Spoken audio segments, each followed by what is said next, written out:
बांग्लादेश में हिंदुओं के खिलाफ अत्याचार रुकने का नाम नहीं ले रहे। चुनाव होने वाले हैं, सरकार बदल सकती है, लेकिन ना तो वर्तमान अंतरिम यूनुस सरकार से, ना ही तारिक रहमान जिनकी सरकार आने की संभावना व्यक्त की जा रही है, उनके आने से हिंसा पर कोई फर्क पड़ रहा है। ऐसे में भारत के विदेश मंत्रालय ने हिंसा पर बांग्लादेश के झूठे नैरेटिव का एक्सपोजे किया और जल्द एक्शन उठाने की मांग की।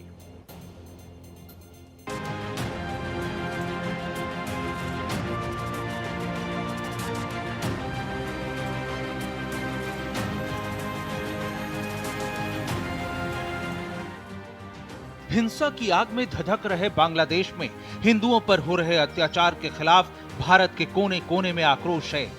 देश के उत्तर से लेकर दक्षिण तक और पूरब से लेकर पश्चिम तक बांग्लादेश के कट्टरपंथियों के खिलाफ विरोध प्रदर्शन हो रहे हैं। लोग विरोध में नारे लगा रहे हैं और पूछ रहे हैं, चाहे वो दीपू चंद्र दास हो या फिर अमृत मंडल, हिंदुओं की चुन चुन कर हत्या, उनके घर जलाना और खूनी मारपीट कर उन्हें लगातार प्रताड़ित करने का ये सिलसिला आखिर कब रुकेगा?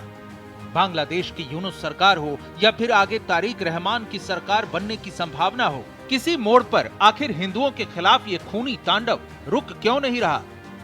भारत ने बांग्लादेश में अल्पसंख्यकों के खिलाफ हो रही हिंसा पर गहरी चिंता जताते हुए कहा है कि हिंदू, ईसाई और बौद्ध समुदायों समेत अल्पसंख्यकों पर चरमपंथियों की तरफ से लगातार की जा रही हिंसा बेहद निंदनीय है। इसे राजनीतिक हिंसा बताकर या मीडिया की बढ़ा चढ़ाकर पेश की गई बात कहकर नजरअंदाज नहीं किया जा सकता। We are all aware of the recent developments in Bangladesh.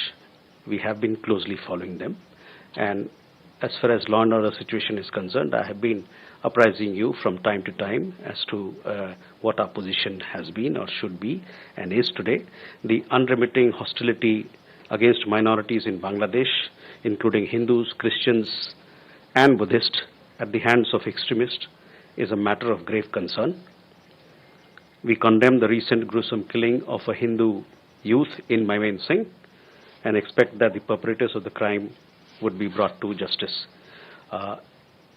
Over 2,900 incidents of violence against minorities, including cases of killings, arsons, land grab, have been documented by independent sources during the tenure of the interim government. These incidents cannot be brushed aside as mere media exaggerations or dismissed as political violence. यानी भारत ने जता दिया है कि बांग्लादेश में फैली हिंसा को लेकर जिस तरह यूनुस सरकार की ओर से झूठे नैरेटिव पेश किए जा रहे हैं, भारत उन्हें सिरे से खारिज करता है। साथ ही बांग्लादेश की पूर्व प्रधानमंत्री खालिदा जिया के बेटे और बांग्लादेश नेशनलिस्ट पार्टी यानी बीएनपी के नेता तारिक रहमान की स्वदेश वापसी पर भी भारत की पहली प्रतिक्रिया सामने आई।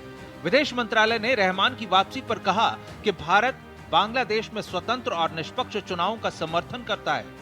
दरअसल बांग्लादेश नेशनलिस्ट पार्टी के कार्यकारी अध्यक्ष तारिक रहमान 25 दिसंबर को 17 साल के निर्वासन के बाद लंदन से ढाका लौटे हैं। उन्हें आगामी फरवरी 2026 के चुनाव में प्रधानमंत्री पद का प्रमुख दावेदार माना जा रहा है, लेकिन उनके आने के बाद भी हिंसा में कमी नहीं आई है।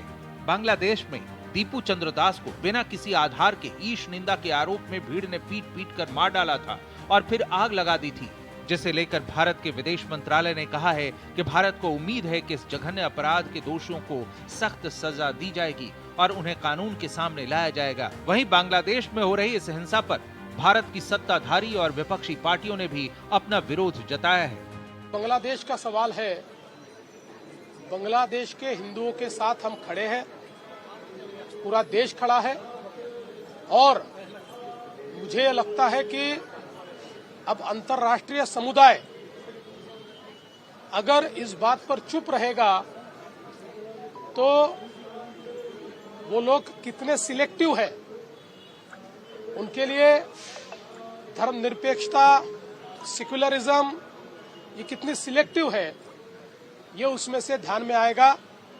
लेकिन मुझे विश्वास है कि हमारे प्रधानमंत्री जी के नेतृत्व में वहां के हिंदुओं को भी सुरक्षित रखने का काम हमारी सरकार करेगी। जिस तरह की हरकत बांग्लादेश कर रहा है वो क्षमा योग्य नहीं है। पूरी दुनिया को बांग्लादेश का संज्ञान लेना चाहिए। भारत सरकार ने भी इसका संज्ञान लिया है। जिस तरह बांग्लादेश के अंदर हिंदू समाज को प्रताड़ित किया जा रहा है, प्रताड़ना हो रही है, ये बहुत दुखद और दुर्भाग्यपूर्ण है। बांग्लादेश ये भूले नहीं कि उसकी हरकत से उसको ही नुकसान होने वाला है। पूरी दुनिया में उसकी छवि एक कट्टरपंथी राज्य के तौर पे हो रही है। लेकिन ये जिम्मेदारी भारत सरकार की है कि बेगम हसीना भारत की धरती पर रहकर बांग्लादेश की राजनीति न करें। अगर उन्हें भारत सरकार, बीजेपी की सरकार इजाजत देती है कि दिल्ली में रह के बांग्लादेश की राजनीति करेंगी, तो भारत के और बांग्लादेश के रिश्ते कभी भी अच्छे नहीं हो सकते हैं। और आज जो कुछ बांग्लादेश के अंदर हो रहा है हमारे खिलाफ, वो होता रहेगा। मेरी समझ से बाहर है कि क्या भारत सरकार के अंदर इतनी समझदारी नहीं है। देखिए, बात यह कि बांग्लादेश इस समय इस्लामिक जिहादियों, अतिवादियों और पाकिस्तान के चंगुल में जाता हुआ दिख रहा है। सीधा सीधा जिस तरह से वहां की जो सरकार है वो जिहादियों की पपेट बनकर के काम कर रही है, और जिस प्रकार का राजनीतिक घटनाक्रम बदल रहा है तेज गति के साथ में, और जिस प्रकार से आम चुनावों के आने से पहले ही हिंसा की और भयंकर सुगबुगाहट नजर आ रही है, वो संपूर्ण विश्व के लिए एक बड़ी चेतावनी भी है। मुझे लगता है कि इस समय यूएन को इंटरवीन करना चाहिए। Immediate intervention is required from the United Nations. Bangladesh में हिंसा जारी है। इसकी शुरुआत चुनी हुई शेख हसीना सरकार के तख्ता पलट के समय शुरू हुई हिंसा से मानी जाती है। बांग्लादेश की अंतरिम सरकार ने स्पष्ट किया है कि शेख हसीना की अवामी लीग को फरवरी 2026 के चुनाव में भाग लेने की अनुमति नहीं दी जाएगी। पार्टी को पहले ही मई 2025 में राजनीतिक गतिविधियों से प्रतिबंधित कर दिया गया था। पूर्व प्रधानमंत्री शेख हसीना ने अंतरिम सरकार की आलोचना करते हुए अपनी वापसी और न्याय दिलाने की बात कही है। वहीं भारत में धर्म गुरुओं, धर्म से जुड़े स्वामी और कथावाचकों में भी बांग्लादेश में हिंदुओं के खिलाफ फैली हिंसा पर चिंता है और वो चाहते हैं कि इस पर जल्द से जल्द काबू पाया जाए। दूरदर्शिता की पराकाष्ठा का परिचय बांग्लादेश के मुसलमानों ने दिया है। उनको ये पता है कि भारत में भी मुसलमान रहते हैं, अन्य देशों में भी रहते हैं। उनके प्राणों पर खतरा को आमंत्रित किया है और दूरदर्शिता की पराकाष्ठा है और शासन तंत्र की दिशाहीनता की पराकाष्ठा है। ये दुर्भाग्य है। भारत के हिंदुओं को, भारत सरकार को विशेष रूप से अब कुछ कदम उठाना चाहिए। हमारे भाई हिंदू परिवार कुछ दूरी पर बगल के पड़ोसी देश में मर रहे हैं, चल रहे हैं। यदि अभी हिंदू उनके काम नहीं आया तो हिंदू एकता किसी काम की नहीं है, चाहे गोपनीय तरीके से अथवा ओपन तरीके से।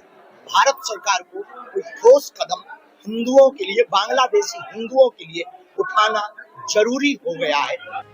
भारत सरकार ने बांग्लादेश मुद्दे पर अपना रुख कड़ा और स्पष्ट किया है। उम्मीद की जा रही है कि बांग्लादेश की यूनुस सरकार जल्द हिंदुओं के खिलाफ हो रही हिंसा पर लगाम लगाने की दिशा में कदम उठाएगी, वरना दुनिया भर के हिंदुओं में वहां की सरकार और व्यवस्था को लेकर पनप रहा आक्रोश और तेज होगा। Bureau report, Bharat express.